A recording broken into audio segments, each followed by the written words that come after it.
Okay dear students, good evening, how are you. तो हम लोग कल्चर पर जिस पॉइंट पर थे वहीं से आज आगे बढ़ेंगे। लेकिन आपको याद है कि पहले हम लोग 5 क्वेश्चंस करते हैं, उसमें आप लोग बहुत अच्छा परफॉर्म करते हैं। तो चलिए पहले वो 5 क्वेश्चंस को हम लोग कवर करते हैं। निम्नलिखित में से किस वंश के शासक ने मथुरा के माट नामक स्थान पर एक मंदिर का निर्माण कराया जिसमें स्वयं राजा की प्रतिमा स्थापित की जाती थी? Choice a Satavahana, choice b Kushan, choice c Shaka, choice D गुप्त। ट्राई करिए मैं स्टूडेंट्स, उस दिन मैंने आपको पर्याप्त हिंट दिया हुआ था। मुझे लगता है कि इस क्वेश्चन में आपको दिक्कत नहीं होगी।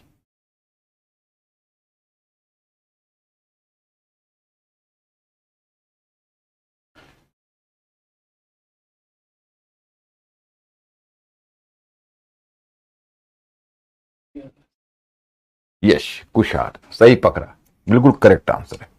क्वेश्चन नंबर 2, स्तूप के विषय में क्या सत्य है? What is correct about stupa?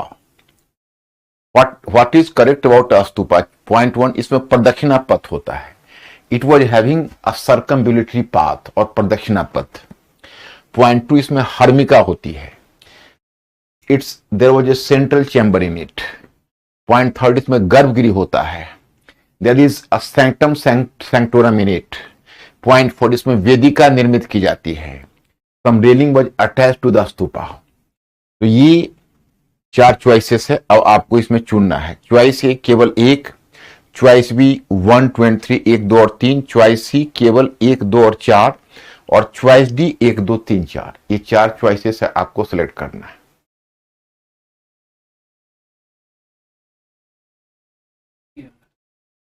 Choice number C is the correct answer. Yes, पकड़ लिया, ये लोग बहुत अच्छा परफॉर्म कर रहे हो। क्वेश्चन नंबर 3, चैत्य के विषय में क्या सत्य है? 1, यह भिक्षुओं का निवास स्थल था। 2, इसके केंद्र में एक स्तूप होता था। 3, इसे पहाड़ों को काटकर बनाया जाता था। अब इसमें आपको सिलेक्ट करना है correct answer. It was a dwelling house for Monks. 2, in its center there was some stupa was constructed at point 3. इसे पहाड़ों को काट कर बनाया जाता था। It was rock cut in shape. अब चॉइस ए केवल 3, only 3, चॉइस बी केवल 2 और 3, only 2 and 3, चॉइस सी केवल 1 और 3, 1 and 3, only 1 and 3, D 1, 2 and 3।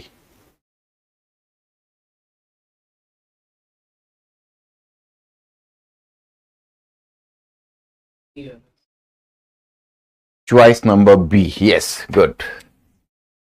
Question 3, question 4, कुछ शैलकृत बौद्ध गुफाओं को चैत्य कहते हैं जबकि अन्य को विहार। दोनों में क्या अंतर है? मतलब यू विल फाइंड देयर कि some rock cut caves were chaityas and others viharas. What is the difference between the two? A, विहार पूजा स्थल होता है जबकि चैत्य बौद्ध भिक्षुओं का निवास स्थल। विहार is you can say a sacred place and or a place for worship, while chaityas are the dwelling house for monks. Point B, chaitya पूजा स्थल होता है जबकि विहार बौद्ध भिक्षुओं का निवास स्थान। चैत्य is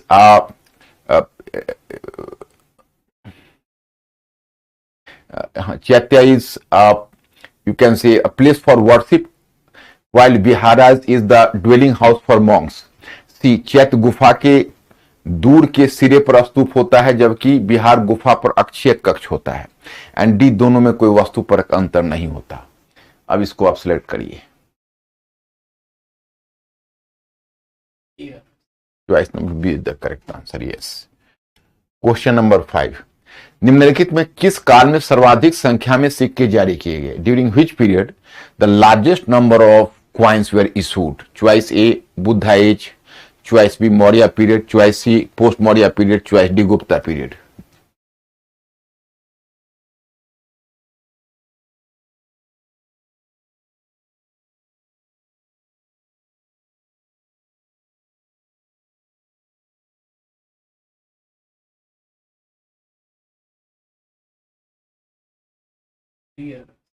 no, C, largest number of coins during post-Maurya period and the largest number of gold coins during Gupta period. Just try to make a difference between the two statements. The largest number of coins were issued during post-Maurya period and the largest number of gold coins were issued during Gupta period. ये दोनों अलग अलग है.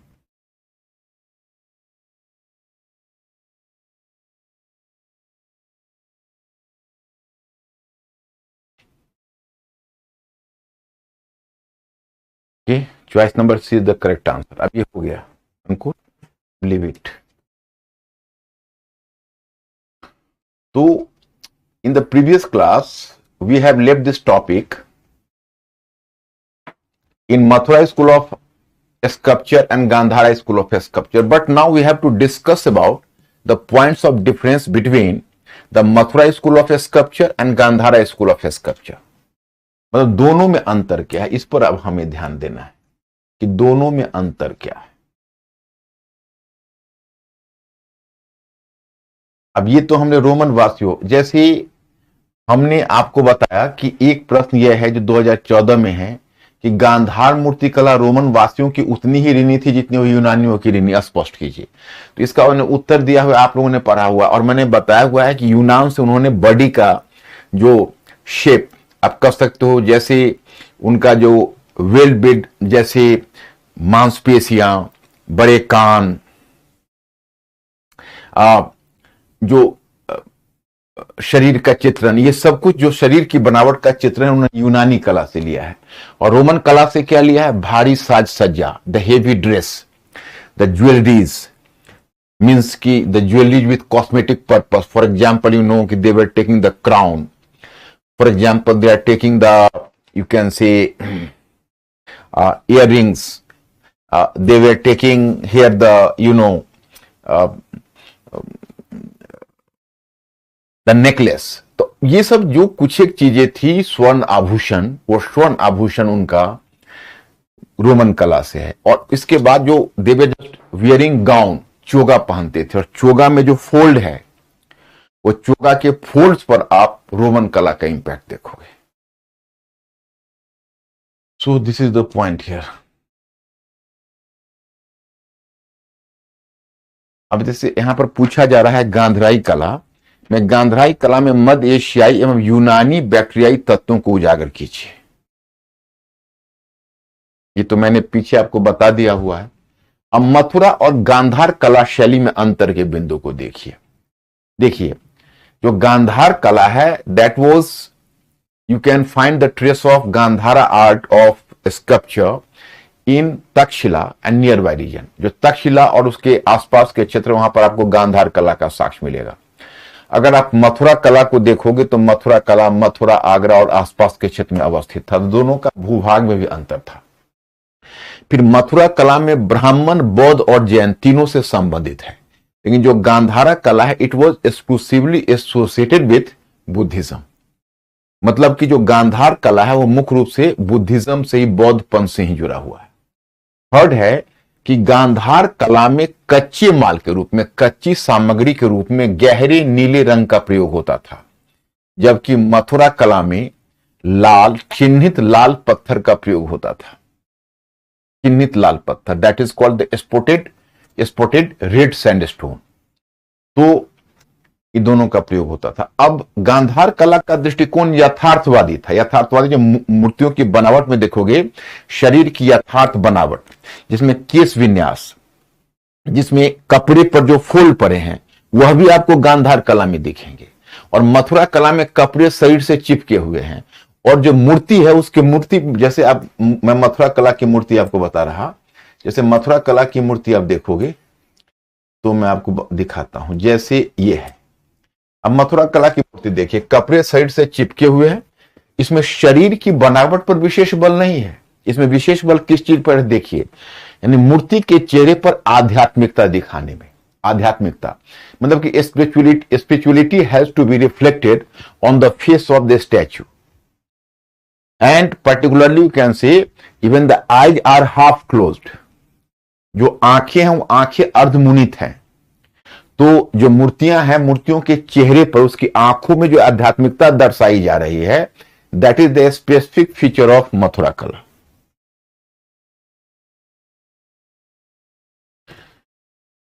अब देखो अमरावती शैली, 3 school है, Mathura, Gandhara and Amravati. Amravati का क्षेत्र कौन है? तो अमरावती का क्षेत्र है आंध्र प्रदेश, जिसमें आपको अमरावती, नागार्जुन कोंडा, जगहपेट, घंटसाल, ये सब जगह का नाम है। और इसको पैट्रोनाइज किसने किया? तो मथुरा कला को पैट्रोनाइज किया था मुख्य रूप से कुशारों ने, एंड गांधार कला को भी तुम देखोगे शक और कुशानों ने पैट्रोनाइज किया था। और अमरावती कला को पैट्रोनाइज किया पहले पल्लव ने, और पल्लव के बाद उसके उत्तराधिकारी राजवंश कहलाए इक्ष्वाकु। तो पल्लव और इक्ष्वाकु ने अमरावती कला को पैट्रोनाइज किया। उसमें तुम देखोगे कि जो अब अमरावती शैली है उसकी विशेषता है कि उसमें कच्चे माल के रूप में सफेद संगमरमर का प्रयोग होता है। सफेद संगमरमर, व्हाइट मार्बल, जैसे मैं आपको दिखाता हूं यहां, देखिए इसमें सफेद संगमरमर का प्रयोग होता है अमरावती कला में। देखिए सफेद संगमरमर की मूर्तियां बनी, सफेद संगमरमर। अब उसमें आप देखेंगे तो एक चीज आपको नजर आएगी, ये जो मूर्तियां हैं इसमें एक बुद्धा की मूर्ति मिसिंग है, नहीं तो मैं आपको दिखाता। जैसे अमरावती कला की एक और विशेषता है, जैसे गांधार कला है और मथुरा कला है, उस पर धर्म और आध्यात्मिकता का प्रभाव ज्यादा गहरा है, धर्म का प्रभाव। लेकिन जो अमरावती कला है वो ऐन्द्रिक सुख पर, जैसे आपको एक टर्म मिलेगा ऐन्द्रिक सुख, ये सबसे घबराना नहीं, मैं आप मैटर में भी पढ़े होगे तो आपको एक टर्म मिला होगा ऐन्द्रिक सुख। ऐन्द्रिक सुख को कहते हैं, अंग्रेजी में कहते हैं सेंसुअल प्लीजर। सेंसुअल प्लीजर वो कहलाता है हमारे 5 सेंस ऑफ ऑर्गन्स है, जैसे नाक है जिसे हम स्मेल करते हैं, जिह्वा है जिसे स्वाद लेते हैं, कान है जिसे सुनते हैं, त्वचा है जो स्पर्शित करते हैं, आईज है उसे देखते हैं। तो ये हमारी 5 ज्ञानेंद्रियां हैं। तो वैसी कला जो हमारे 5 ज्ञानेंद्रियों को तुष्ट कर सके, धर्म से इतर हमारी ज्ञानेंद्रियों को संतुष्ट करने के लिए जो कला है उसको कहते हैं ऐन्द्रिक सुख।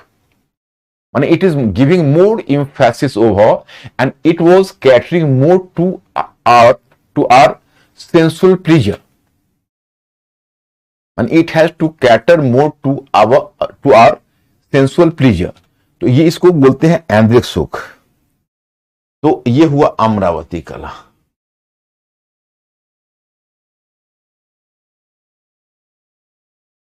अब देखिए गुप्तकालीन मूर्ति कला। गुप्तकालीन मूर्ति कला को देखो, आपको एक टर्म आता है क्लासिकल।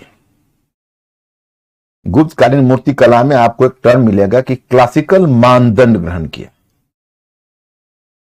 क्लासिकल मानदंड ग्रहण किया का मतलब यह हुआ कि देखिए, अगर कोई आपसे पूछे कि व्हाट इज क्लासिकल मानदंड, तो गुप्तकालीन साहित्य ने भी क्लासिकल मानदंड ग्रहण किया। तो आप सीधा उसको जवाब देना कि कोई साहित्य अथवा कला विकास के उस स्तर पर पहुंच जाता है जब आगे आने वाली पीढ़ी के साहित्य और कला को प्रभावित करने लगता है।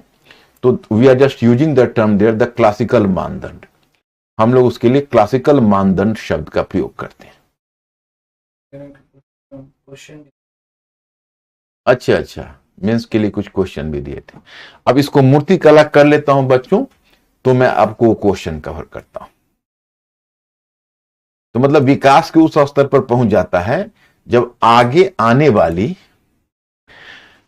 पीढ़ी के साहित्य और कला पर प्रभाव छोड़ता है, तो उसको क्लासिकल मानदंड ग्रहण करते हैं, क्लासिकल मानदंड कहा जाता है। जैसे मैंने आपको पीछे बताया हुआ है कि 2 टर्म आता है, एक टर्म आता है क्लासिकल, दूसरा आता है रोमांटिक।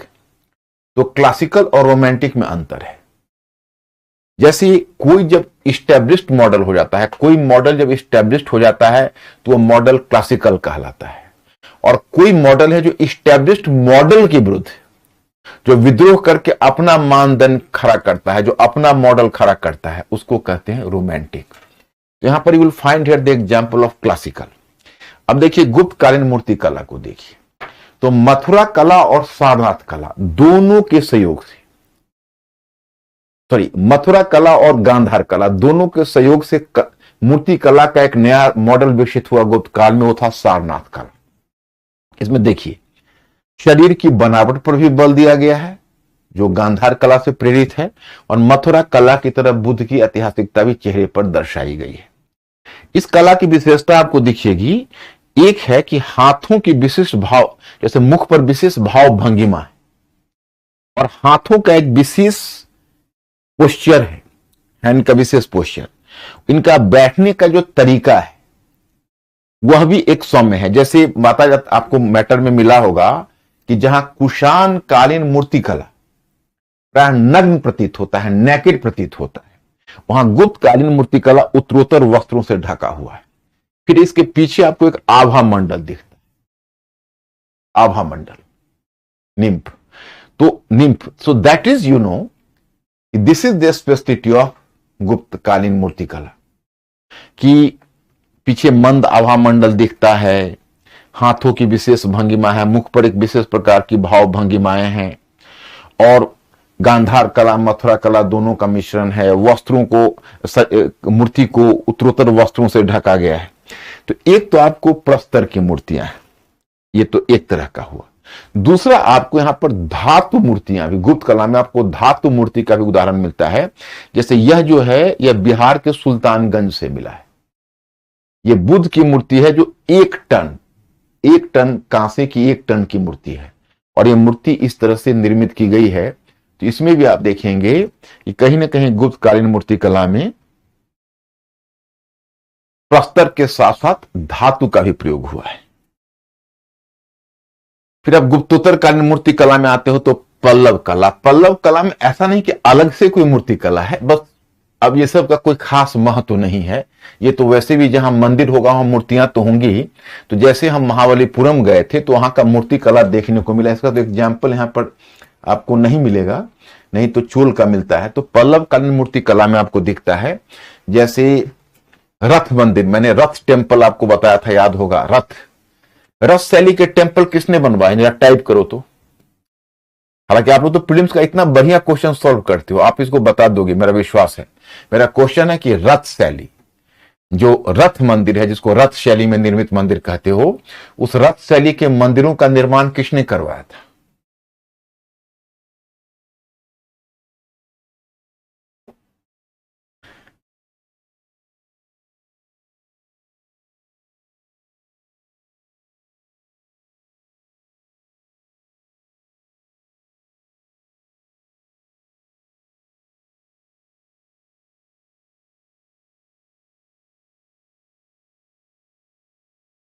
कैसे आपने ये क्वेश्चन कैसे गलत कर दिया? आप लोग तो बहुत अच्छा जानते हो। मैंने रथ शैली के मंदिर, यहां तो आप मंदिर तो हटा दिए होगे ना। मैंने नरसिंह वर्मन की बात नहीं की थी, याद करिए। मैंने आपको नरसिंह वर्मन कहा था ना। मैंने आपको पल्लव शासक नरसिंह वर्मन का 8 रथ बताया था, फिर याद करो। जैसे मैंने आपको चालुक्य कला बताया, वहां पर रथ शैली के मंदिर की बात कर रहा हूं, तो मैंने आपको चालुक्य कला बताई थी, याद करिए।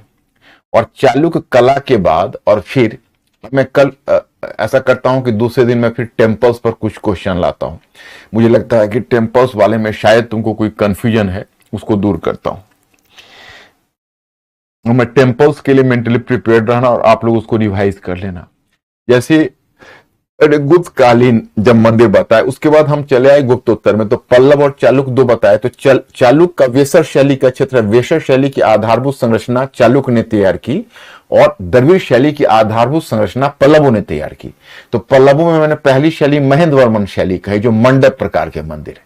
फिर मैंने कहा कि उसका उत्तराधिकारी जो नरसिंह वर्मन प्रथम है, उसने मंडप प्रकार के मंदिर भी बनवाए और रथ प्रकार के मंदिर भी बनवाए। तो फिर आपको कंफ्यूजन क्यों हुआ? मतलब मंडप प्रकार के मंदिर भी उसने बनवाए हैं और रथ प्रकार के मंदिर भी बनवाए हैं। तो मंडप और रथ, तो उस रथ में जो नरसिंह वर्मन प्रथम ने जो रथ बनवाए हैं वो 8 बड़े बड़े रथ बनवाए हैं, जिसमें मैंने आपको बताया था कि सबसे बड़ा रथ धर्मराज रथ है, फिर भीम रथ, फिर अर्जुन रथ, फिर नकुल सहदेव रथ, फिर द्रौपदी रथ, फिर गणेश रथ, फिर भिडारी रथ, फिर बलई कुट्टंग रथ। तो रथ तो मैं वहां पर, मैं उम्मीद कर रहा था ये क्वेश्चन तो आप लोग बिल्कुल चुटकी बजाते कर दोगे। प्रीलिम्स में इतना डिफिकल्ट क्वेश्चन आप करते हो, तो मैं उम्मीद कर रहा था। क्या चलो, तो गुप्तोत्तर कालीन मूर्ति कला में आप जो पल्लवों का जो रथ मंदिर है, उसी रथ मंदिर में आप बहुत सारी मूर्तियां देखोगे। आप पल्लव कालीन मंदिर में बहुत सारी मूर्तियां देखोगे। जैसे द्रौपदी की जो रथ है, द्रौपदी रथ, उसमें दुर्गा की मूर्ति है। और जैसे अलग अलग रथों में अलग अलग देवताओं की, कहीं शंकर की मूर्ति है, एक रथ में तो स्वयं नरसिंह वर्मन प्रथम की मूर्ति है। इस प्रकार से बहुत बेहतर प्रकार के प्रस्तर की मूर्तियां बनाई। अब जब चोल कालीन मूर्ति कला देखोगे, ये और भी विकसित है। ये शिव पार्वती की प्रस्तर की मूर्तियां मिलेगी दोनों रूपों में। कार्विंग्स के रूप में, कार्विंग्स का मतलब है कि जो दीवार पर ही खुदी हुई मूर्तियां हों, और दूसरा तो स्कल्पचर के रूप में जो अलग से प्रस्तर की मूर्तियां बनी है, जैसे मैं आपको दिखाता।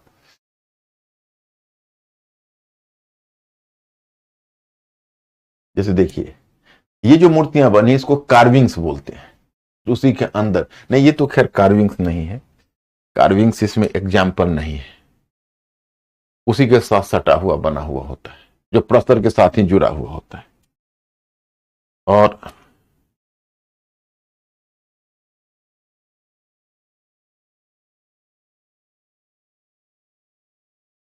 जैसे देखो, ये प्रस्तर की मूर्तियां हैं, बहुत ही भव्य मूर्तियां बनाई। और उसमें भी आप देखोगे चोल कालीन मूर्ति कला में सबसे जो बेहतरीन मूर्ति आपको दिखेगी वो शिव नटराज की मूर्ति दिखेगी। शिव नटराज, एक बार एक क्वेश्चन में, किसी एग्जाम के क्वेश्चन में पूछा था, यूपीएससी नहीं किसी और एग्जाम में, कि शिव नटराज की मूर्ति में कितने हाथ निर्मित हैं, अनुमान करिए। शिव नटराज की मूर्ति में कितने हाथ निर्मित हैं?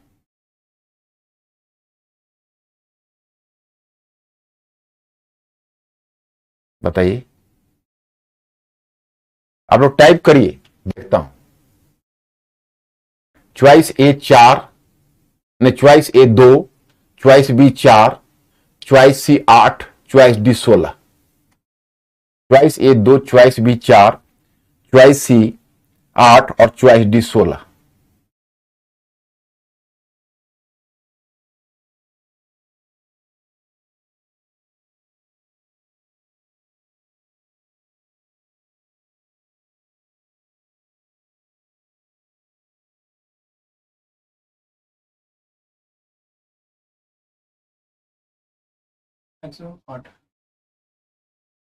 काउंट कर लो, मैं दिखा देता हूं।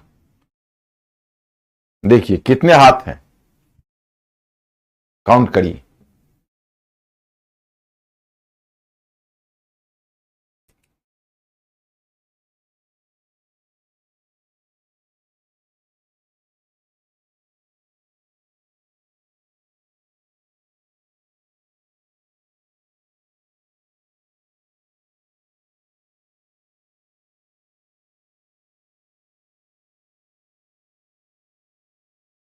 कितने आ रहे हैं आप? 2 2 4, 4 हाथ है। शिव नटराज की मूर्ति में 2 आगे 2 पीछे, 4 हाथ है टोटल। तो इसमें 2 तरह की मूर्तियां आपको दे, एक प्रस्तर की मूर्तियां भी दिखेगी जो भव्य, और दूसरा धातु की मूर्तियां। ये जैसे प्रस्तर की मूर्तियां हैं, और ये देखिए धातु की मूर्तियां। शिव नटराज की ये मूर्ति है धातु की मूर्तियां। तो दोनों तरह की मूर्तियां दिखेगी। जैसे देखिए, ये आपको धातु की मूर्तियां दिखेगी, ये धातु की मूर्तियां, शिव पार्वती, गणेश, कुमार कार्तिकेय, कुमार कार्तिकेय।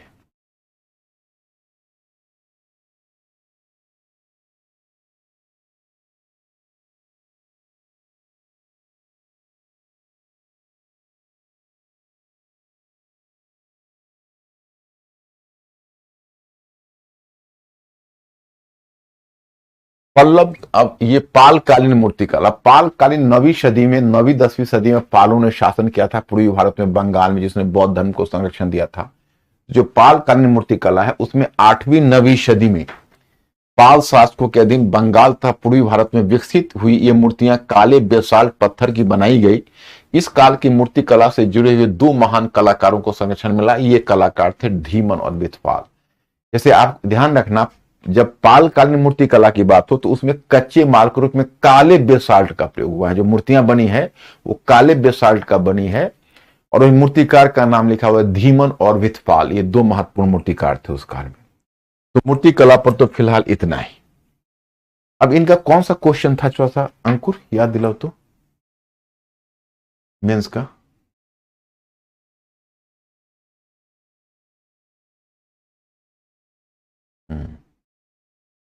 अच्छा, यही क्वेश्चन है ना, और भी कोई है? तीन थी।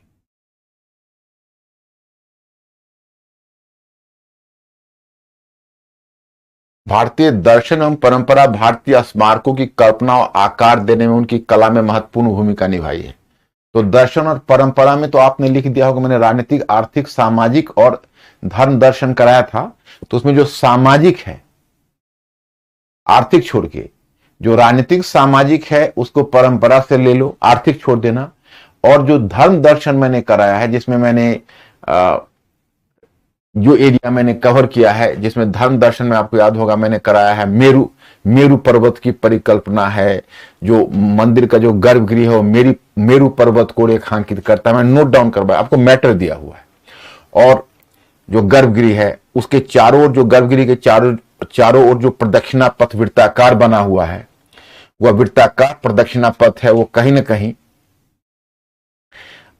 जो वृत्ताकार प्रदक्षिणा पथ है मेरु पर्वत की तरह, वहां पर वह कहीं ना कहीं दर्शाता है एक खास तथ्य को, और वह है समय की गति को दर्शाता है। फिर मेरु पर्वत के ऊपर अब देखो, अब फिर देखोगे गर्भगिरी के ऊपर जो उठानी उठती है और जो शिखर का रूप ले लेता है, उस शिखर पर अनेक प्रकार के अनेक प्रकार की मूर्तियां बनी हुई है। वो मूर्तियां किसकी है? तो आकाशचारी, जैसे परी है, गंधर्व है आदि है, जो आकाशचारी हैं, उन आकाशचारी की मूर्तियां बनी हुई है। और वह मूर्तियां कहीं ना कहीं उसका संबंध उस लोक से जोड़ता है। तो मंदिर अपने आप में पूरी तरह से तुम कहोगे तो एक धार्मिक आध्यात्मिक जगत का प्रतिनिधित्व करता है। और उसमें जो मूर्तियां हैं वो धर्म का प्रतिनिधित्व करता है। जैसे कोई शिव पार्वती की है तो कोई विष्णु की है, तो विष्णु, शिव, दुर्गा, सूर्य, ये विभिन्न देवताओं की मूर्तियां बनी है, जो कोई ना कोई समुदाय का या शासक के धार्मिक विश्वास को दर्शाता है। और उधर जो दर्शन का पक्ष, वो दर्शन का पक्ष वही है।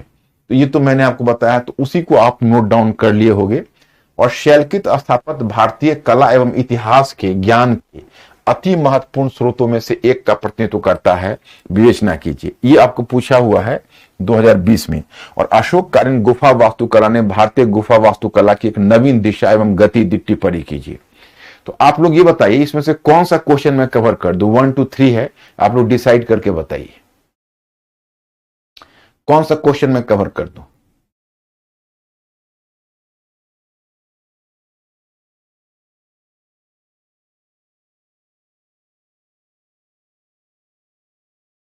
कुछ नहीं सर कि मूर्ति कला पे क्वेश्चन आएगा तो क्या तो फोटो बनाना।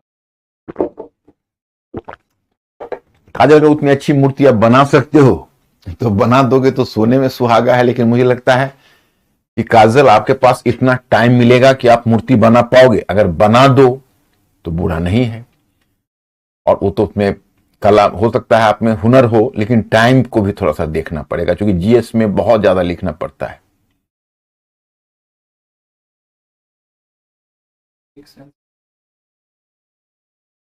मतलब 2 और 3 दोनों में मिक्स है। तो चलो, शैलकृत स्थापत्य का मतलब होता है या that is called rock cut architecture. भारतीय कला एवं इतिहास के ज्ञान के अति महत्वपूर्ण स्रोतों में से एक का प्रतिनिधित्व करता है। अब देखो, पूछा है रॉक कट आर्किटेक्चर, लेकिन रॉक कट आर्किटेक्चर ये नहीं पूछा है उसका विकास दिखाइए। गौर करने वाली बात है। पूछा है कि जो रॉक कट जो आर्किटेक्चर है, जो शैलकृत स्थापत्य है, वो हमें प्राचीन काल के इतिहास के जानने के कई सोर्स हैं, उसमें से एक है। तो मतलब है कि जो आप शैलकृत स्थापत्य देखते हो उसे प्राचीन काल के किस किस अंश पर, प्राचीन काल के किस किस हिस्से पर उस शैलकृत स्थापत्य से प्रकाश पड़ता है, you have to find it out. तो देखिए, अब चलिए मैं पहले दूसरा आपको बता दूं।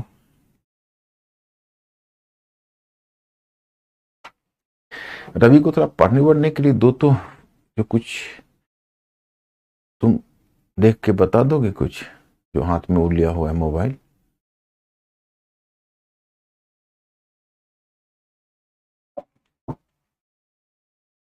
बीच में भी देखते रहना, देखते कि बदल बदल के देखते रहना। फिर अंकुर को भी दे देना।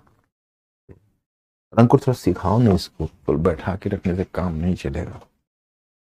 Because the D you will just inform क्या। तो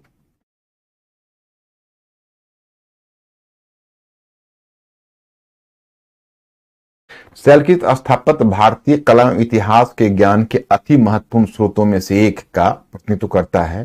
विवेचना कीजिए।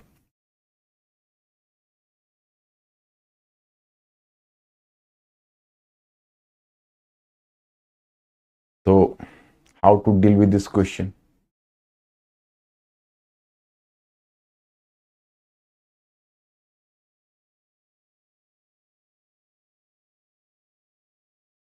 देखिए,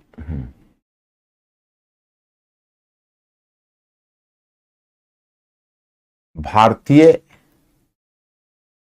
कला एवं इतिहास के ज्ञान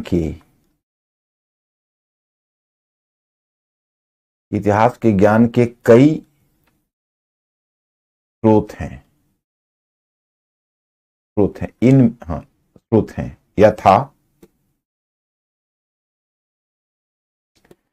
यथा साहित्य से भी हमें कला का ज्ञान मिलता है।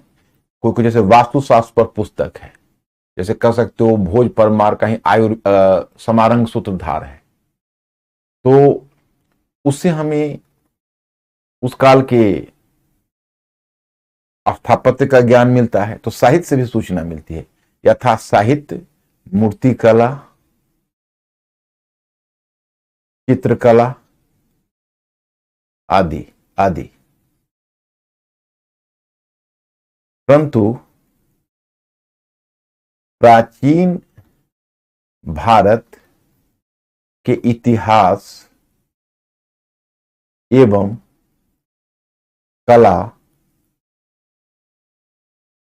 कला के विषय में जानकारी प्राप्त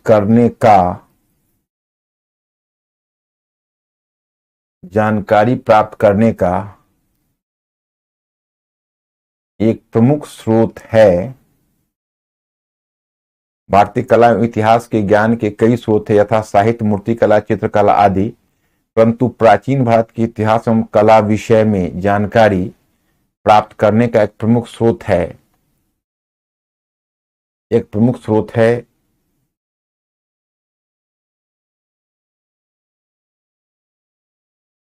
शैलकृत स्थापत्य, रॉक कट टेम्पल। शैलकृत स्थापत्य का मतलब रॉक कट टेम्पल स्थापत्य।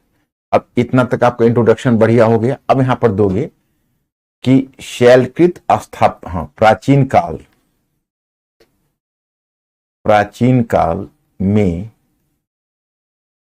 प्राचीन काल में हमें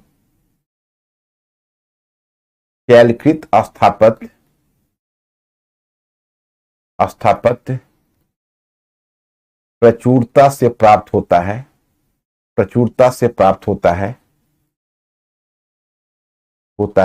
जो अशोककालीन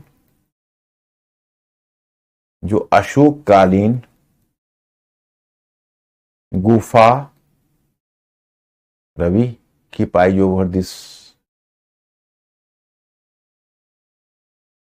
गुफा वास्तुकला की तरफ प्रचुरता से प्राप्त होता है, जो अशोककालीन, and you have to pay attention to this website as well. Okay, स्थापत्य प्रचुरता से प्राप्त होता है अशोककालीन गुफा से लेकर पल्लवकालीन मंदिर तक देखने को मिलता है। अब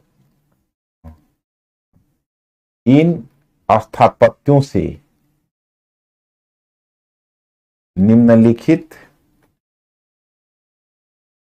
निम्नलिखित तथ्यों की जानकारी प्राप्त होती है।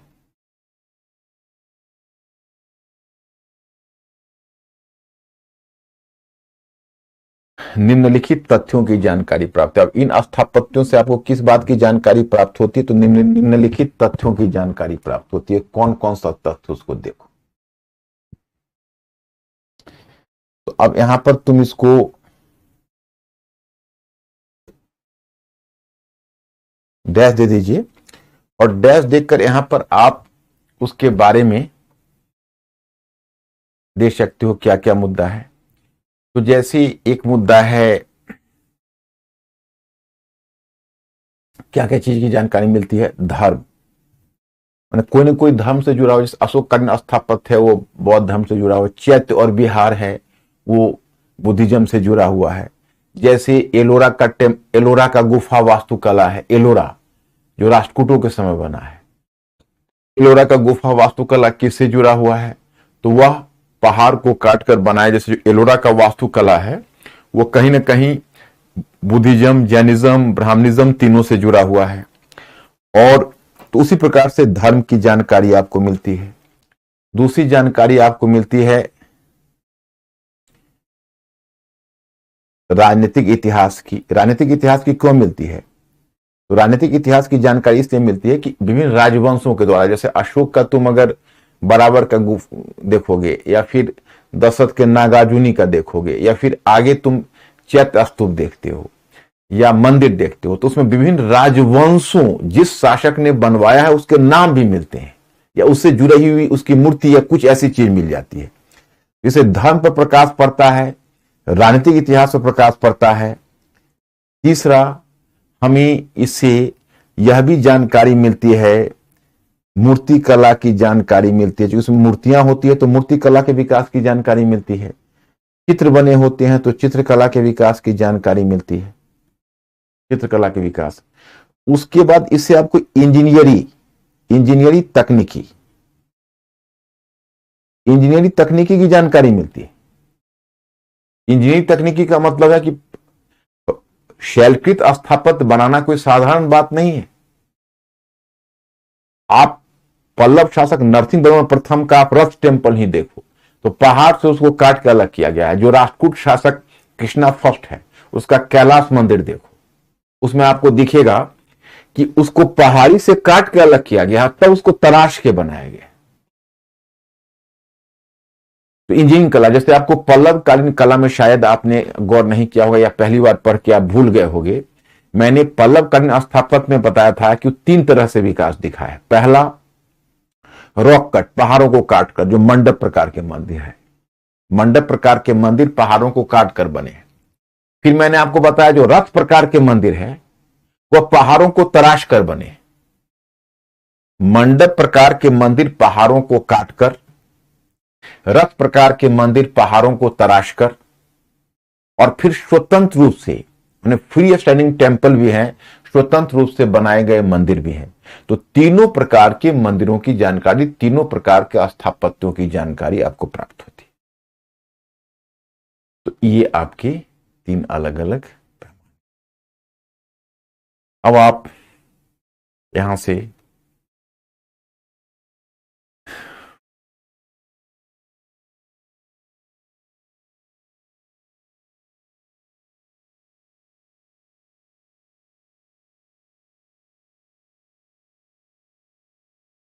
अब ये हुआ मूर्तिकला। अब देखिए, अब यहां से हम आपको दूसरा क्वेश्चन पर ले चलते हैं। देखो, इसको थोड़ा थोड़ा 2-2 पंक्तियों में लिखना पड़ेगा तो इस क्वेश्चन का उत्तर पूरा हो जाएगा। अंकुर जरा पूछो तो इनसे कि ये क्लियर हुआ? अंकुर, टेक इट, पूछो तो क्लियर हुआ?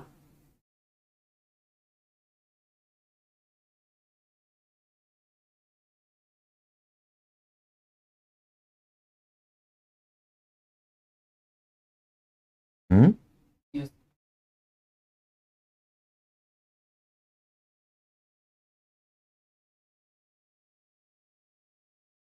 ओके। अब दूसरा क्वेश्चन है ये, जो तीसरा क्वेश्चन। अशोककालीन गुफा वास्तुकला ने भारतीय गुफा वास्तुकला को एक नवीन दिशा एवं गति दी। टिप्पणी कीजिए। गुप्ता ने काट कर और तराश कर काट कर और तराश कर ये हुआ कि जैसे आप पत्थर को काटे, ओके, और काट कर आपने एक जैसे आपने पल्लव, तो क्या है कि उसी पत्थर के एक पार्ट को आपने मंदिर बना दिया, ओके। जैसे इसको ऐसे समझाता हूं लाला, मैं आपको बताता हूं। जैसे देखो ये पहाड़ है, तो पहाड़ है, तो पहाड़ का ही एक पार्ट को आपने इसको मंदिर का शेप दे दिया जो पहाड़ से जुड़ा हुआ, ओके। दूसरा विकास क्या है कि आप पहाड़ है, इसमें से इतना काट के पहाड़ से अलग कर लिया और इसको अलग काट के हटा दिया पहाड़ से अलग करके, और तब इसको तराश के बनाया। जैसे रथ टेम्पल है तो ऐसे बना है, तो आप देखोगे पीछे, जैसे महाबलीपुरम अगर जाओगे तो देखोगे ऐसे पीछे पहाड़ी है।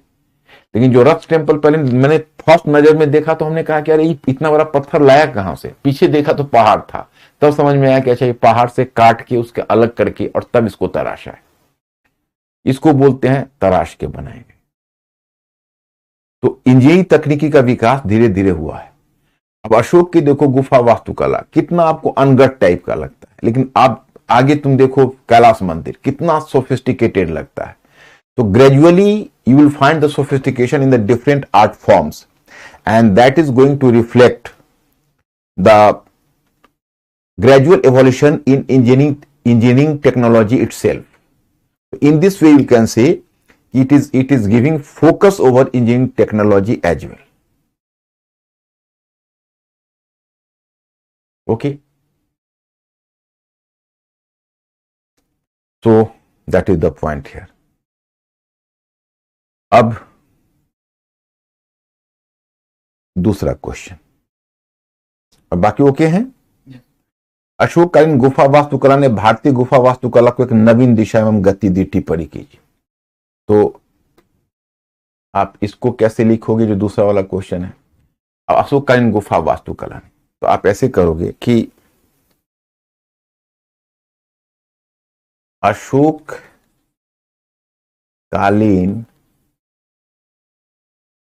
गुफा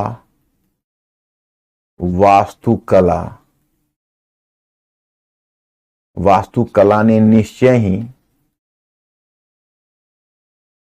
भारतीय कला के इतिहास में एक नया अध्याय जोड़ दिया,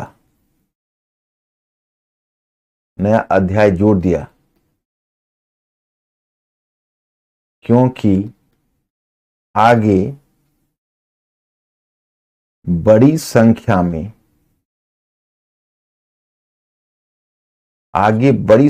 में पहाड़ों को काटकर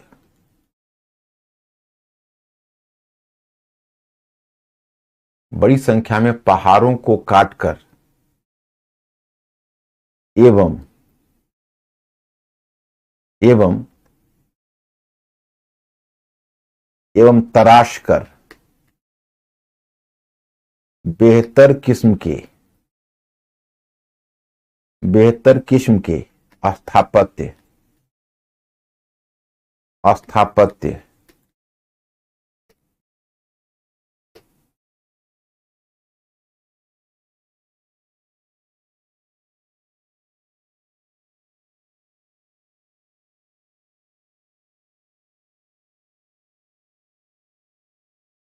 बेहतर किस्म के स्थापत्य निर्मित किए जाने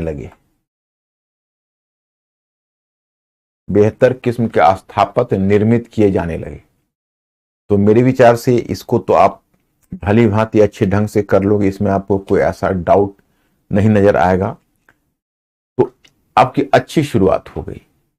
अब आप थोड़ा सा लिख सकते हो कि यद्यपि अशोककालीन वास्तुकला अभी अनगढ़ था, बहुत विकसित नहीं था, क्योंकि उसके मुख को आयताकार काटा जाता था और अंदर की तरफ खोदकर एक कमरा बनाया जाता था। लेकिन आगे चलकर उसका विकास हमें उसके बाद देखो, तुम्हारे दिमाग में एक इमेज होना चाहिए। मैं हमेशा किस बात पर बल देता हूं कि आप तुरंत हिम्मत हार जाते हो क्वेश्चन को देखकर। मैं कहता हूं कि तुमको हमने जब इंटीग्रेटेड पढ़ाया है, तो इंटीग्रेटेड तो इसी मकसद से पढ़ाया है कि आप उसके ग्रेजुअल एवोल्यूशन को अपने दिमाग में ला सको।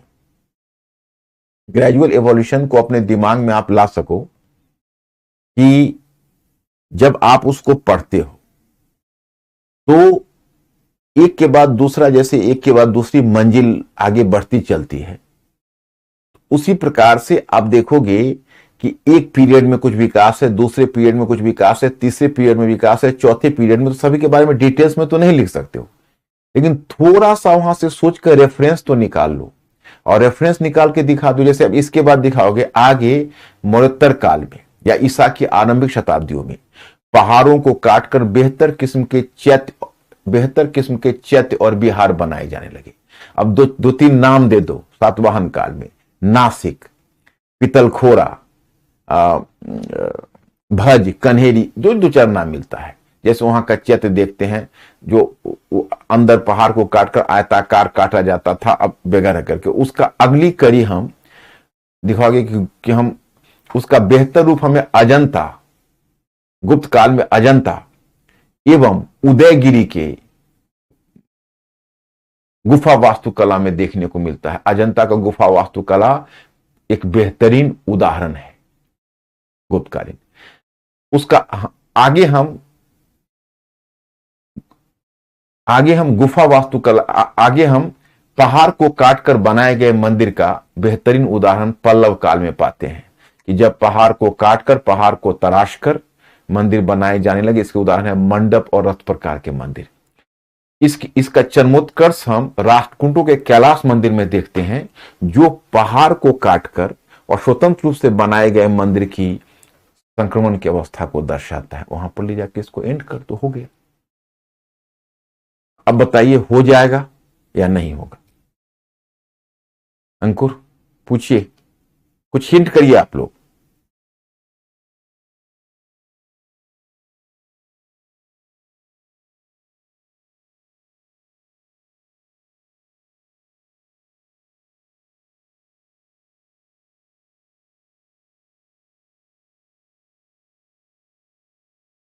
हो जाए? ओके।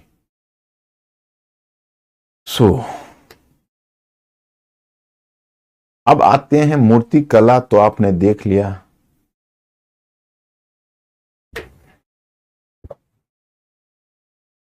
अब चित्रकला देखिए।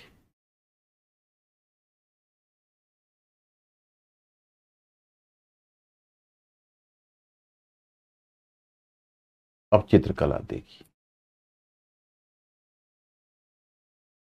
देखिए, मतलब चित्रकला के इतिहास पर थोड़ा सा प्रकाश डालिए।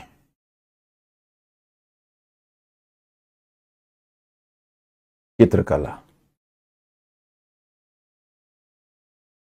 की जब बात करोगे तो दो प्रकार का चित्र आपको दिखेगा। एक चित्र दिखेगा भित्ति चित्र अथवा स्तंभ चित्र। भित्ति चित्र अथवा स्तंभ चित्र, इसको कहते हैं फ्रेस्को पेंटिंग और मुरल पेंटिंग। फ्रेस्को पेंटिंग और मुरल पेंटिंग। दूसरा कहते हैं हम लोग पांडुलिपि चित्रकारी। पांडुलिपि चित्रकारी, पांडुलिपि चित्रकारी, इसको कहते हैं मिनिएचर पेंटिंग।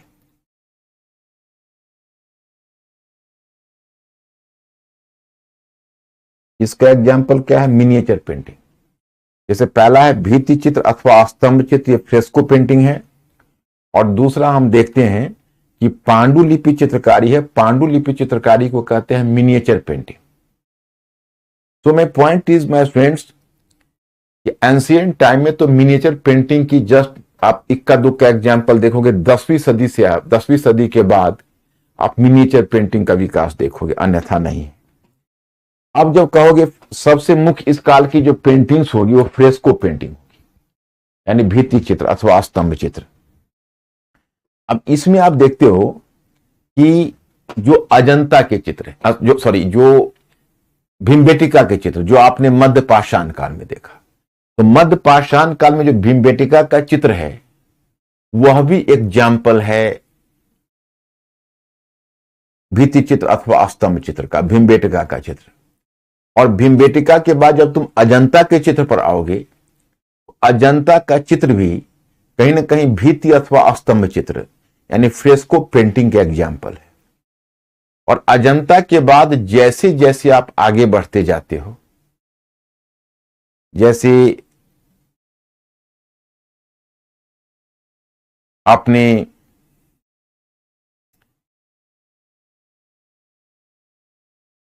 भित्ति चित्र अथवा स्तंभ चित्र में फ्रेस्को पेंटिंग का, you have found here the example of fresco painting, you know. तो पहला जैसे आपने भीमबेटिका देखा, भीमबेटिका के बाद जब तुम अजंता पर पहुंचते हो, अजंता की चित्रकारी, तो मैं आपको बताऊंगा कि जो अजंता है वो अजंता का एक बड़ा लंबा इतिहास है। पूछोगे अगर अजंता की चित्रकारी का क्या इतिहास है, तो लगभग ये दूसरी सदी ईसा पूर्व से 7वीं सदी तक का है, इतना बड़ा है।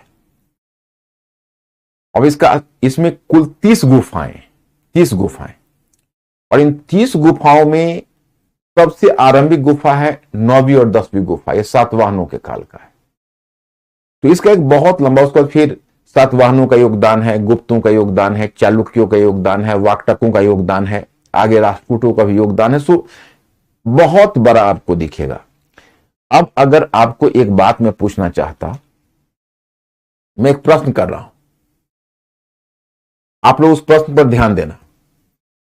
अगर आपसे पूछा जाए कि अजंता निम्नलिखित में किसके लिए जाना जाता है, माने अजंता निम्नलिखित में किस कला, अजंता निम्नलिखित में किस प्रकार की कला का प्रदर्शन करता है? पॉइंट ए वास्तुकला, पॉइंट टू मूर्तिकला, पॉइंट टू चित्रकला, पॉइंट थर्ड चित्रकला।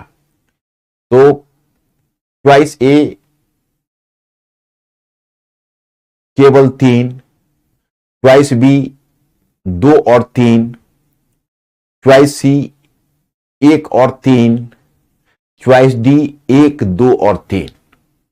मैं फिर बोल रहा हूं, चॉइस ए केवल 3, चॉइस बी 2 और 3, माने 1 में है वास्तुकला, 2 में है मूर्तिकला और 3 में है चित्रकला। चॉइस ए केवल 3, चॉइस बी 2 और 3, चॉइस सी 1 और 3 और चॉइस डी 1, 2 और 3।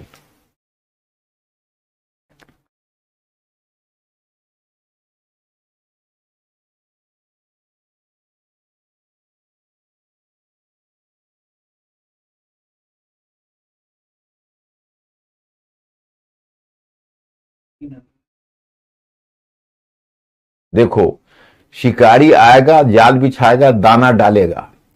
मैंने जाल बिछाया और दाना डाला, तुम फंस गए। अजंता तीनों से जुड़ा हुआ है। अजंता वास्तुकला का भी एग्जाम्पल है, जो मैंने आपको बताया था, अजंता के बौद्ध मंदिर कहलाता है, वो चैत्य भी है। वहां से मूर्तियां भी मिली है बोधिसत्व की, और चित्र भी मिला है। तो मूर्ति कला भी है, चित्रकला भी है, तीनों है।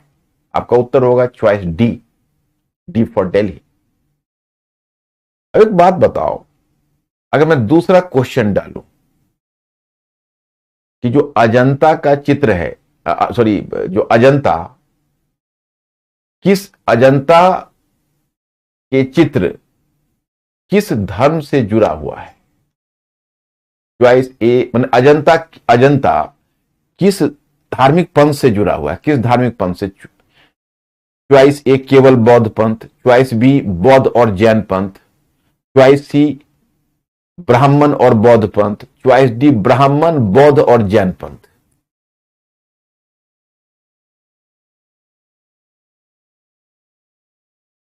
किस धार्मिक पंथ से जुड़ा है? चॉइस ए केवल बौद्ध पंथ, चॉइस बी बौद्ध और जैन पंथ, चॉइस सी ब्राह्मण और बौद्ध पंथ, चॉइस डी ब्राह्मण बौद्ध और जैन पंथ।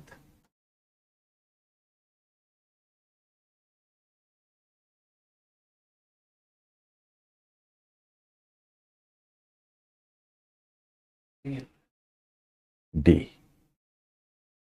मतलब इसमें देखो फिर तुम फंस गए, इसमें केवल बौद्ध पंथ होगा। चलो ये सब सारा क्वेश्चन मैं लाता हूं और सारा क्वेश्चन करवाते हुए मैं तुम्हें समझा दूंगा ताकि कोई कंफ्यूजन ना रहे। मैं चाहूंगा जैसे पहले देखो, जो गुफा वास्तु, जो गुफा में जो चित्र मिला है उसमें तो एक वास्तुकला का उदाहरण वो हो ही जाएगा और चित्र का हो ही जाएगा। अधिकांश जगहों जहां चित्र मिला वहां से मूर्तियां भी मिली है। जैसे अब अजंता है, अजंता के बाद आता है एलोरा, अजंता के बाद तुम देखो बादामी, तो बादामी चालुक्यों से जुड़ा हुआ है, बादामी चालुक्यों से जुड़ा हुआ है। इसमें भी तीनों है, बादामी में मूर्तिकला, चित्रकला और वास्तुकला तीनों है। उसके बाद आता है एलोरा, एलोरा, तो एलोरा को राष्ट्रकूटों ने संरक्षण दिया है, एलोरा को। और मैं आपको बताऊं कि उत्तरवर्ती चालुक्य भी दिया है, लेकिन राष्ट्रकूटों ने मुख्य रूप से दिया है। अब एलोरा में मैं अभी एलोरा के बारे में भी आपको बताऊंगा। उसमें बहुत सारे, उसमें मूर्तिकला भी है, वास्तुकला भी और चित्रकला भी है। 34 गुफाएं मिली है महाराष्ट्र में, बादामी कर्नाटक में, अजंता महाराष्ट्र में। तो एलोरा 10वीं सदी में एलोरा का टाइम है, जैसे इसको 7वीं 8वीं सदी में बादामी का टाइम है, एलोरा का 10वीं सदी में टाइम है। तो एलोरा में भी आपको वास्तुकला भी मिला है, मूर्तिकला भी मिला है, चित्रकला भी मिला है, चित्रकला भी यहां से मिला है। 10वीं सदी के बाद तब आपको चित्रकला, जिसको आप कहोगे स्तंभ चित्रकारी, उसका पतन देखने को मिलता है। और 10वीं सदी से आपको पांडुलिपि चित्रकारी का उदाहरण देखने को मिलता है। वहीं पर तुम लोग दिमाग में इसी तरह से सेट कर लेना ताकि कोई क्वेश्चन गलत ना हो। जैसे अब मैं आपको दिखाता हूं, आपको ये आपका ऊपर डायग्राम बना हुआ, उस डायग्राम को देख लेना और मैं आपको बताता हूं। जैसे ललित कलाओं की विविध शैलियों में चित्रकला एक महत्वपूर्ण शैली का प्रतिनिधित्व करती है, भीमबेटका वगैरह के बारे में है, ये आपने पढ़ा होगा। फिर आपको ये देते हैं कि इस काल में कुषाणों के द्वारा भी चित्रकला के विकास में अपना योगदान दिया गया। वस्तुतः उत्तर पश्चिमी चित्रकला की जो शैली विकसित हुई, उस पर यूनानी, रोमन तथा ईरानी शैली का प्रभाव था। यानी कुषाणों के समय भी उत्तर पश्चिम में कुछ चित्रकला का उदाहरण मिलता है, उत्तर पश्चिम। फिर इसमें कुषाणों ने चीनी तत्वों को भी शामिल कर दिया। इस प्रकार उत्तर पश्चिम में कुषाणों के अधीन चित्रकला की एक मिश्रित शैली विकसित हुई। उदाहरण के लिए उत्तर पश्चिम में महात्मा बुद्ध का एक ऐसा चित्र मिलता है जिनके वक्ष पर श्री वत्स अंकित है। उसी प्रकार एक कुषाण कालीन चित्र में एक महिला को सरोवर से निकलते हुए दिखाया गया है, जिसके साथ एक शिशु भी है। अजंता के गुफा चित्र, तो जो अजंता के गुफा चित्र है उस पर नजर डालिए। अजंता के गुफा चित्र प्राचीन कालीन भारतीय चित्रकला की एक महान धरोहर है। इसके विकास में विभिन्न राजवंशों का योगदान रहा, यथा सातवाहन वंश, वाकटक वंश, गुप्त वंश, चालुक्य वंश। अजंता में कुल 30 गुफाओं का निर्माण किया गया। इनमें 29 गुफाएं पूर्ण निर्मित है, वहीं एक गुफा अर्धनिर्मित है। यहां पर आप देखोगे गुप्त काल से जुड़े हुए अजंता में कितनी गुफाएं पता है? गुफा संख्या 16 है, गुफा संख्या 17 है। जैसे अब देखिए, और अजंता में मूर्तियां भी बोधिसत्वों की मिली है। बोधिसत्व तो मैंने समझा था कि बुद्ध और बोधिसत्व में क्या अंतर है, याद होगा। तो अजंता में चित्र बोधिसत्वों की मिली है और अजंता में मूर्तियां भी बोधिसत्व की मिली है और चित्र भी बोधिसत्व के मिले हैं। जैसे मैं एक एग्जांपल बताता हूं, ये अजंता का पेंटिंग्स है। तो गुफा संख्या जो 16 है, वो गुफा संख्या 16 में एक बड़ा ही मार्मिक चित्र है। मार्मिक चित्र है कि एक राजकुमारी है जो अपने पति की विरह में मर रही है और उसके शोकातुर परिवार वालों ने उसे चारों ओर से घेर रखा है, उसके प्रति सिंपैथी उड़ेल रहे हैं। और उसके जो शोकातुर परिवार वाले हैं, वे शोकातुर परिवार वालों ने उसे चारों ओर से घेर रखा है। तो इस प्रकार से आप देखोगे कि वह एक बड़ा ही मार्मिक चित्र माना जाता है। और जो गुफा संख्या 17 है उसे चित्रशाला कहते हैं। उसमें अनेक चित्र हैं, उसमें सबसे मार्मिक चित्र है, मर्म स्पर्शी, जो हृदय को स्पर्श करती है। वो है कि एक चित्र में मतलब राहुल को, जैसे ये देखिए, ये है चित्रशाला 17 नंबर। क्या इसकी चमक है आज भी, क्या कलर था उस समय। उसमें जानते हो कैसे कलर बनाते थे? इसमें आपको सफेद कलर दिखेगा, लाल कलर, पीला कलर, सफेद कलर, काला, इसे चित्र बने। और इन चित्रों में आपको दिखेगा कि कलर कैसे बनाते थे। तो कुछ खनिज को रगड़कर, खनिज को घिसकर, या तो उसको पानी में मिला देते थे या फिर अंडों की जर्दी में मिलाते थे। तो पानी अथवा अंडों की जर्दी में मिलाकर और तब वो कलर बनाते थे। उनका जो रंग होता था वो अंडे की जर्दी से मिला होता था या पानी से मिला होता था, और उस प्रकार से, और वो रंग इतना लॉन्ग लास्टिंग कलर था, उस कलर का कोई जवाब नहीं, आज तक उसकी चमक बनी हुई।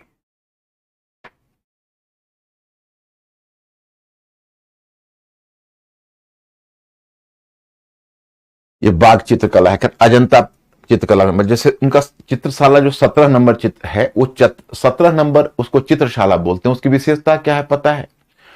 उसमें एक चित्र में बुध को यशोधरा, उनकी जो पत्नी है, वो अपने बेटे को गोद में राहुल को लेकर आई है, और वह बुध को राहुल को अर्पित कर रही है।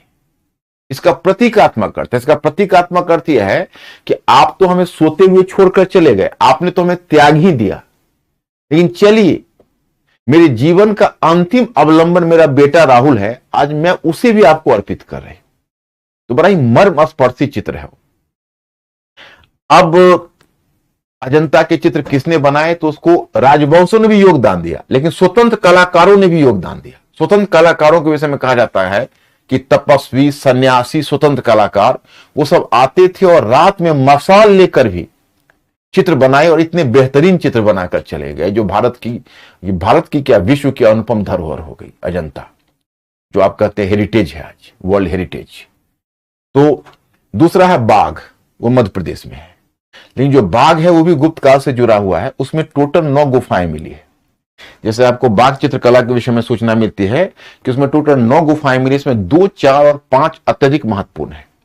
अब अगर हम बाघ चित्रकला की तुलना अजंता चित्रकला से करते हैं, तो पाते हैं कि जहां अजंता चित्रकला का विषय धार्मिक था, वहीं बाघ चित्रकला का विषय लौकिक था। उसी लौकिक का मतलब हुआ सांसारिक, लौकिक का मतलब सांसारिक।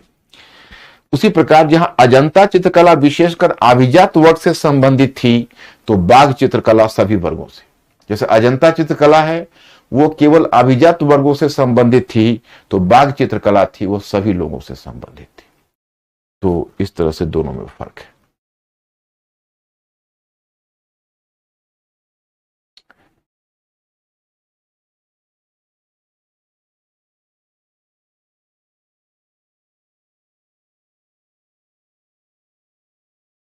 बादामी चित्रकला का विकास चालुक्य शासकों के अधीन हुआ था। चालुक्य शासक मंगलेश ने कई गुफाओं का निर्माण कराया तथा इन गुफाओं में मूर्तियों के साथ, जैसे बादामी, ये सब कोई खास महत्वपूर्ण नहीं, इसको इग्नोर कर सकते हो, इसको इग्नोर कर। एलोरा और एलिफेंटा, ये भी महाराष्ट्र में है। तो एलोरा के तो 34 गुफाएं हैं जो मैंने आपको बताए, और उन गुफाओं को किसने बनवाया है? तो मुख्य रूप से राष्ट्रकूटों का योगदान है, और उनमें ब्राह्मण, बौद्ध और जैन तीनों का योगदान है। महाराष्ट्र में एलिफेंटा एक अलग है। एलिफेंटा कभी अगर बॉम्बई जाओगे तो मुंबई में जो गेटवे ऑफ इंडिया है, तो उसी से स्टीमर से जाते हैं, नजदीक है एलिफेंटा। तो वहां से मूर्ति कला भी मिला है, और वहां से उसको धार नगरी बोलते हैं। एक्चुअली पुर्तगीजों ने उसका नाम रखा है एलिफेंटा, क्योंकि बड़े बड़े चट्टान होते थे, तो उसी के नाम पर एलिफेंटा का नाम रखा है। तो वहां से मूर्ति कला का साक्ष्य मिलता है, और चित्रकला का साक्ष्य एलिफेंटा से मिलता है। तो उसी में आपको कहता है कि धारा नगरी के नाम से जाना जाता था, किंतु आगे पुर्तगीजों ने हाथियों के आकार की बड़ी बड़ी चट्टानों को देखकर इसका नामकरण एलिफेंटा रख दिया। एलिफेंटा से मूर्ति कला का भी साक्ष्य मिलता है, किंतु इसके साथ साथ यहां से चित्रकला के उदाहरण भी प्राप्त होते हैं। उदाहरण के लिए अर्धनारीश्वर के रूप में शिव, पुरुष तथा प्रकृति, जीव तथा शरीर का मिलन आदि। पल्लवकालीन चित्रकला, पल्लवों के अधीन चित्रकला की एक शैली विकसित की गई, इस पर अजंता चित्रकारी का प्रभाव देखा गया। जैसे पल्लवों के अधीन चित्रकला की एक शैली विकसित की गई, इस पर अजंता चित्रकारी का प्रभाव भी देखा जा सकता है। आगे पल्लव चित्रकला चोल कला के रूप में विकसित हुई, और पल्लव शासकों में महेंद्र वर्मन प्रथम ने कुछ गुफाओं का निर्माण कराया तथा चित्रकारी को भी प्रोत्साहन दिया। आगे महेंद्र वर्मन की परंपरा को नरसिंह वर्मन द्वितीय अथवा राजसिंह ने आगे बढ़ाया, और उसने कैलाश मंदिर की दीवारों पर चित्रों का निर्माण कराया। तो ये पल्लवकालीन चित्रकला मतलब वही है जो देखते हो, ये कोई खास नहीं है। पल्लवकालीन चित्रकला को आप इग्नोर भी कर सकते हो। चोलकालीन चित्रकला थोड़ा सा बेहतर है, परंतु बहुत ज्यादा चोलकालीन चित्रकला का भी इंपॉर्टेंस नहीं है। इस काल में पल्लवकालीन चित्रकला और भी विकसित होकर आई।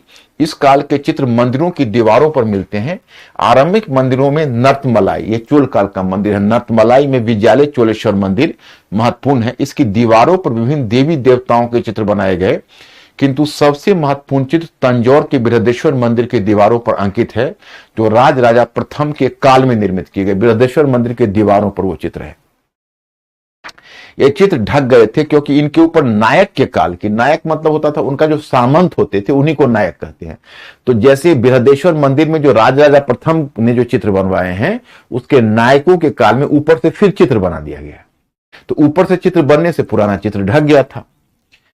किंतु गोविंद स्वामी नामक महत्वपूर्ण विद्वान ने, विशेषज्ञ ने इन चित्रों को खोज निकाला और इन चित्रों में नटराज शिव का चित्र अत्यधिक महत्वपूर्ण है। इन सभी चित्रों में जो नटराज शिव का चित्र है वो ज्यादा महत्वपूर्ण है। इसके साथ साथ त्रिपुरांतक 3 किलो को नष्ट करने वाला, त्रिपुरांतक 3 किलो को नष्ट करने वाले के रूप में शिव का चित्र अंकित किया गया है।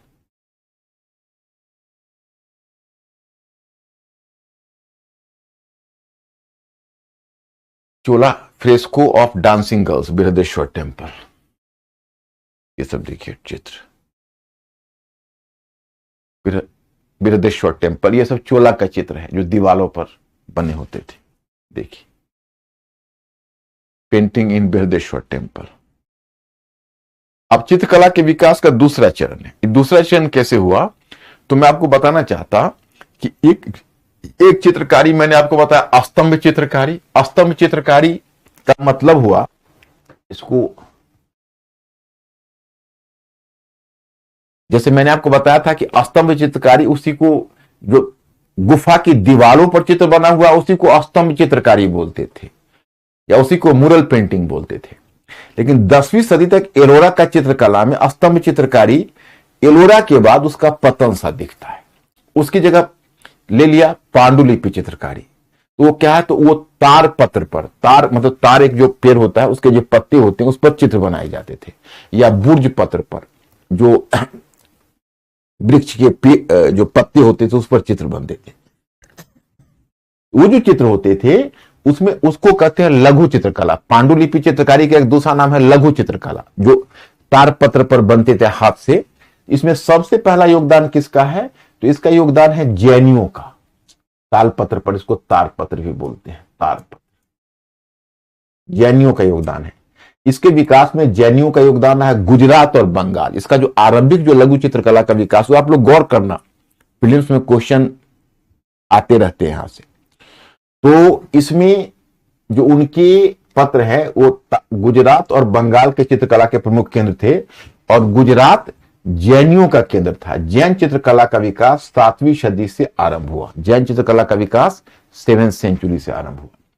फिर जैन चित्रकला 9वीं से 12वीं सदी तक संपूर्ण भारत को प्रभावित करने वाली शैलियों में जैन शैली का प्रमुख स्थान है। इस शैली का प्रथम प्रमाण सीतानवासल। सीतानवासल कहां है, तो ये पल्लवों के अधीन है। जैनियों का वहां चित्र मिला है। सीतानवासल की गुफा में बनी 5 जैन मूर्तियों से प्राप्त होता है। और भारतीय चित्रकलाओं में कागज पर की गई चित्रकारी का, मतलब जैन चित्रकलाओं में कागज पर की गई चित्रकारी, कागज पर की गई चित्रकारी का उत्कृष्ट स्थान है। इस कला का नमूना जैन ग्रंथों के ऊपर लगी दफ्तियों या लकड़ी की पटरियों पर भी मिलता है। इस शैली पर मुगल और ईरानी शैली का भी प्रभाव है। जैना पेंटिंग्स,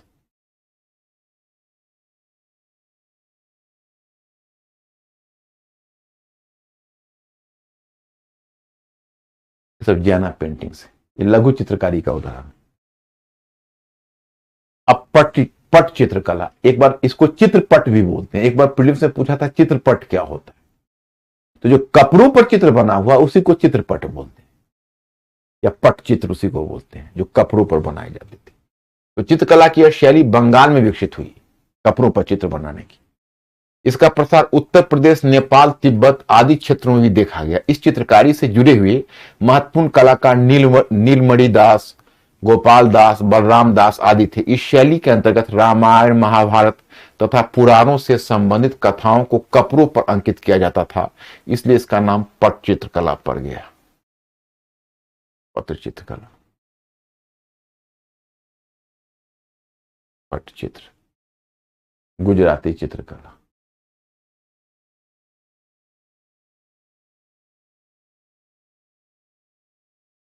यह चित्रकला, गुजराती चित्रकला इस रूप में विलक्षण थी कि इसमें स्तंभ चित्रकारी की जगह ताल पत्रों पर चित्र बनाए जाने लगे। गुजराती चित्रकला में मैंने स्तंभ चित्रकारी की जगह गुजराती चित्रकला, जैसे देखो पहले जैनियों ने विकसित किया, जैनियों से फिर पटचित्र विकसित हुआ और जैनियों का प्रभाव गुजरात में देखा गया, तो वहां पर कला की गुजराती शैली विकसित हुई। तो कला की जो गुजराती शैली उसको पोथी शैली बोलते थे। पोथी शैली क्यों बोलते थे पता है? तालपत्र, ये चित्र पुस्तकों के रूप में, क्योंकि देखो पहले क्या है कि एक अकेला तारपत्र पर बनाया जाता था, फिर पुस्तकों के रूप का मतलब एक तारपत्र पर दूसरा तारपत्र, दूसरे पर तीसरा, तीसरे पर चौथा, इसको बाइंड करके फिर चित्र बनाए जाते थे, उसको कहते थे पोथी, क्योंकि पोथी की तरह कई तारपत्र को मिला के बनाए जाते थे। उदाहरण, अच्छा, चित्रकला में प्रकृति का चित्र नहीं बल दिया गया। उदाहरण के लिए अग्नि, जल, बादल, आकाश, मतलब गुजराती चित्रकला में प्रकृति के चित्रण पर भी विशेष बल दिया गया, इन्हें ताल पत्रों पर उकेरा गया। आगे इसका प्रभाव चित्रकला की राजपूत शैली पर देखा जा सकता है। अब देखो Gujarat paintings, Gujarat paintings, Gujarat paintings, Pala शैली। 9वीं से 12वीं शताब्दी तक बंगाल में पाल वंश के शासकों धर्मपाल और देवपाल के शासनकाल में विशेष रूप से विकसित होने वाली पाल शैली की चित्रकला की विषय वस्तु बौद्ध धर्म से प्रभावित रही है। प्रारंभ में तारपत्र और बाद में कागज पर बनाए जाने वाले चित्रों में वज्रयान और बौद्ध धर्म के दृश्य चित्रित है। आगे चलकर कागज का प्रयोग भी शुरू हो जाएगा गुजराती शैली में ही। देखो कागज का भारत में प्रचलन कब हुआ, तो मैं शतरंज काल में बताऊंगा कि कागज का जो सर्वप्रथम प्रचलन हुआ वह हुआ गुजरात में, और सबसे पहले सल्तनत काल में हुआ बलबन के समय, और गुजरात में ही कागज का प्रचलन हुआ। तो तब धीरे धीरे आगे चलकर कागज पर बनने लगेगा। बनाए जाने चित्रों से वज्रयान, बौद्ध धर्म के दृश्य चित्रित हैं। दृष्टांत शैली की प्रधानता वाली शैली ने तिब्बत और नेपाल की चित्रकला को भी प्रभावित किया है। इसका प्रमुख केंद्र पूर्वोत्तर भारत ही रहा, परंतु वर्तमान में इस शैली के चित्र देश के विभिन्न भागों में स्थित संग्रहालय में भी देखे जा सकते। अब बौद्ध कला है, बौद्धों की कला के क्षेत्र में बौद्धों के योगदान का निरूपण कीजिए। प्रश्न है आपके लिए,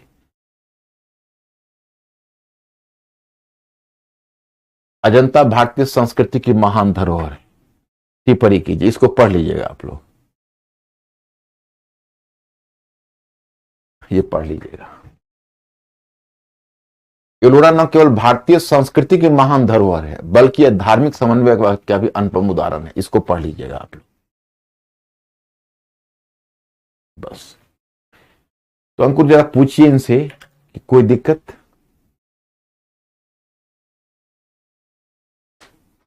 विक्रम के मधुबनी चित्र, मधुबनी चित्रकला की आगे चर्चा करें। मधुबनी चित्रकला जो होगी, जब मैं मुगल कला आपको पढ़ाऊंगा, मुगल चित्रकला, उस समय अभी मधुबनी चित्रकला की स्थिति नहीं आई। जब मैं मुगल चित्रकला पढ़ाऊंगा ना, उस समय क्षेत्रीय शैली बताऊंगा, क्षेत्रीय शैली, उसमें मधुबनी शैली आएगी। पहाड़ी शैली, कांगड़ा शैली, मधुबनी शैली, किशनगढ़ शैली, ये सब शैली आगे चर्चा होगी।